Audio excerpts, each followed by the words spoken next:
आप सोच रहे होंगे मैं क्या कर रहा हूं। A little drop of water makes a mighty ocean. बूंद बूंद से ही सागर भरता है। जी हाँ दोस्तों, और यही basic principle systematic investment plan, जिसको हम SIP के नाम से जानते हैं, पर भी फॉलो होता है।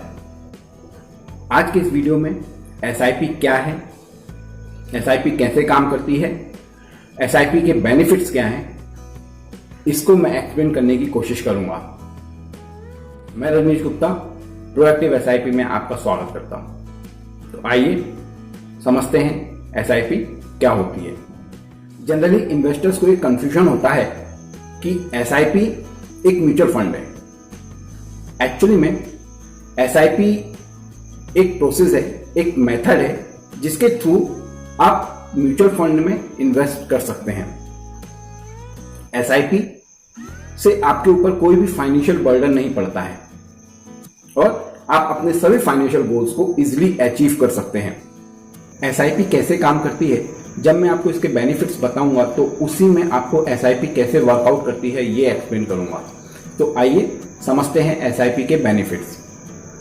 वैसे तो SIP के कई बेनिफिट्स हैं, बट मैं यहाँ पे आपको मेजर 4 जो बेनिफिट्स होते हैं SIP के, सिर्फ वही एक्सप्लेन करूंगा। सबसे पहले SIP का जो मोस्ट इंपॉर्टेंट बेनिफिट है वो रुपी कॉस्ट एवरेजिंग है।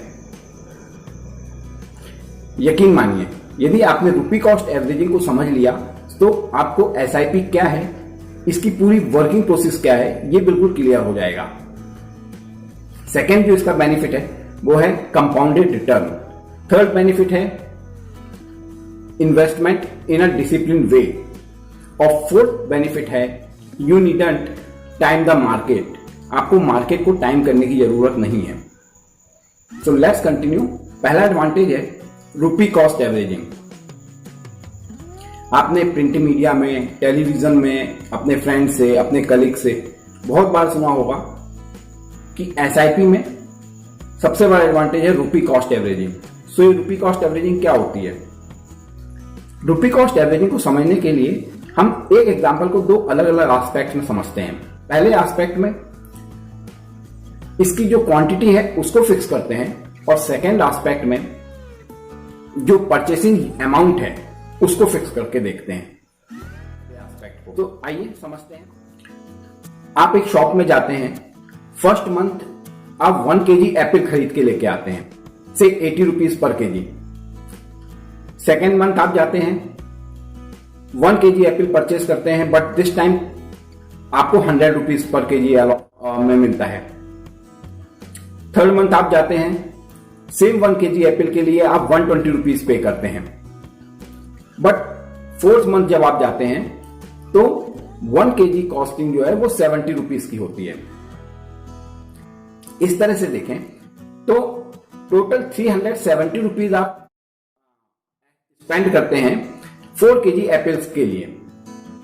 यहां पर ध्यान देने वाली बात है कि यहां पर क्वांटिटी फिक्स है। 1 kg हर बार आपको खरीदना है, इररिस्पेक्टिव ऑफ प्राइस। जो भी उसकी प्राइस है उसमें आपको सिर्फ 1 kg ही खरीदना है। सो आपका जो टोटल परचेस अमाउंट हुआ वो 370 रुपीज का हुआ for 4 kg of Apple. Now हम सेकेंड एस्पेक्ट पे चलते हैं। सेकेंड एस्पेक्ट में क्वांटिटी को कांस्टेंट नहीं रखना है, परचेसिंग अमाउंट को कांस्टेंट रखना है, उसको फिक्स करना है। से 100 रुपीज मैंने फिक्स किया।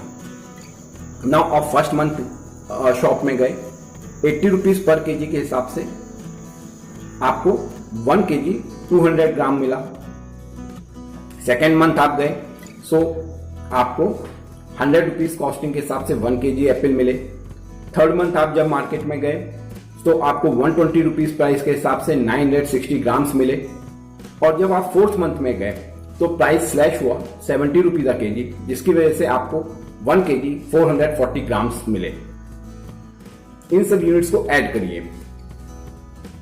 1.2 kg, 1 kg 960 grams and 1 kg 440 grams. It will be somewhat around 4 kg and 600 grams. Right? But आपकी जो टोटल कॉस्टिंग है, टोटल जो परचेस अमाउंट है वो रिटेन रहेगा 370 rupees. And this is the basic principle of rupee cost averaging. SIP में भी ऐसा ही है। जब मार्केट वोलेटाइल होता है तो अपन नीचे के रेट पर काफी ज्यादा यूनिट्स अपन को अलॉट होती हैं, जिसकी वजह से रुपी कॉस्ट एवरेजिंग का प्रिंसिपल वर्कआउट करता है। होप आपको रुपी कॉस्ट एवरेजिंग बिल्कुल क्लियर हो गया होगा।